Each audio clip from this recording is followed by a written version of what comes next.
તો સમર ચાલુ થઈ ગયો છે ફ્રેન્ડ્સ, તો બપોરની ચા જેને ના પીવી હોય એના માટે best option lemon ice tea. હા ફ્રેન્ડ્સ, કેફે સ્ટાઇલ બનાવીશું. તો એક વાસણમાં મેં પાણી લઈ લીધું છે. હું ઇન્ડક્શન પર બનાવીશ. આ ઇન્ડક્શન મેં ફ્લિપકાર્ટ પરથી ઓનલાઈન પરચેસ કર્યું હતું. મેં લિંક આપેલી છે, તમે એમાંથી બાય કરી શકો છો.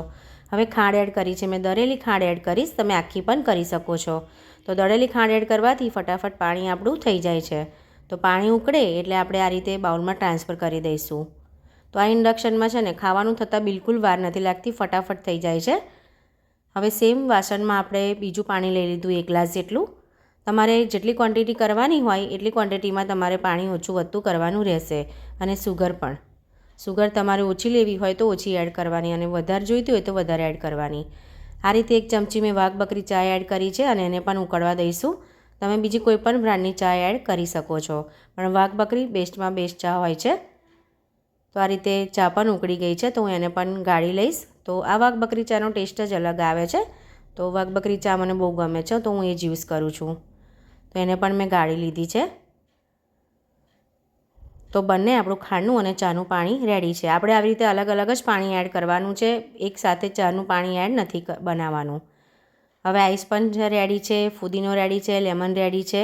આમાં આટલી વસ્તુ આપણે જોઈશે પ્રિપેરેશન માટે. હવે એક ગ્લાસમાં આપણે ક્યુબ એડ કર્યા છે બરફના.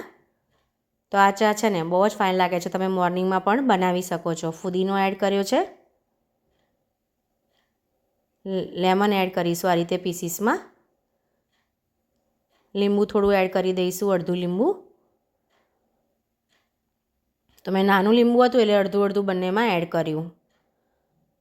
શુગરનું પાણી એડ કરીશું, તમારે જે પ્રમાણે જોઈતું હોય એ પ્રમાણે એડ કરવાનું. ચાનું પાણી આપણે ધ્યાન રાખીને એડ કરવાનું, જો બહુ એડ થઈ જશે તો કડવું લાગશે. સાદું પાણી પણ મેં થોડું એડ કર્યું. સાદું પાણી એડ કરવાથી આપણી આ ચા બિલકુલ કડવી નહીં લાગે અને ફિક્કી પણ નહીં લાગે. હવે ચાનું પાણી એડ કરીશું. તો આપણે ચાનું પાણી ધ્યાનથી એડ કરવાનું, નહીંતર જો બહુ એડ થઈ જશે તો કડવું લાગશે, એટલે મેં સાદું પાણી ઉપરથી એડ કર્યું. તો આ રીતે ચોક્કસથી ટ્રાય કરજો ફ્રેન્ડ્સ. 5 જ મિનિટમાં આપણી લેમન આઈસ ટી રેડી છે. આપણે એને મિક્સ કરી દઈશું બરાબર. લીંબુ એડ કર્યું છે એટલે બરાબર બધું મિક્સ કરી દઈશું.